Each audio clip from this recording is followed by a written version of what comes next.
technology changes, as it gets cheaper, we will solve that problem too. But the con is, it doesn't have capital to magnify itself, and some of our politicians, especially though they're learning, are just far too behind the curve and fuddy-duddy. They still want that vanity of seeing themselves on TV.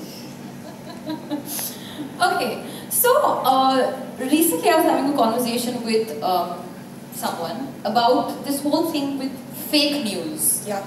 How, with the recent US elections, how everything just went completely haywire, and some interesting points came up, and I thought I must ask you this question because this is literally your life. What do you feel about fake news after being, such a strong, respected, correct journalist? What do you feel about news that is fake?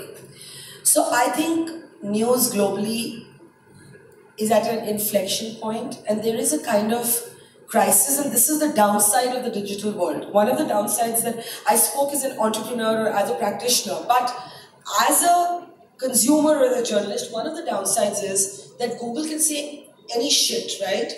Wikipedia can say any shit. I was joking in the morning that if you Google Bhatt, you will get 3 husbands for me, as some researcher must have given you, and I'm not even been married like once. But they use that to sort of explain my so-called ideological leanings or to understand how I cover Kashmir. Like all bunkam and all you women are subjected to this, but it's fake news. I'll give you another more bizarre example.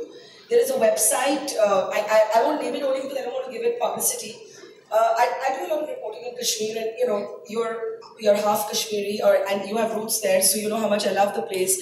I went there in a really bad time when there was curfew, and I needed to reach a village, and my car refused to go because the cars were getting stoned by protesters on the streets. But I really had to reach this village where there had been violence and some killings had taken place. So 2 men passed by on a motorcycle, and I said, "Can you give me a lift to the village?"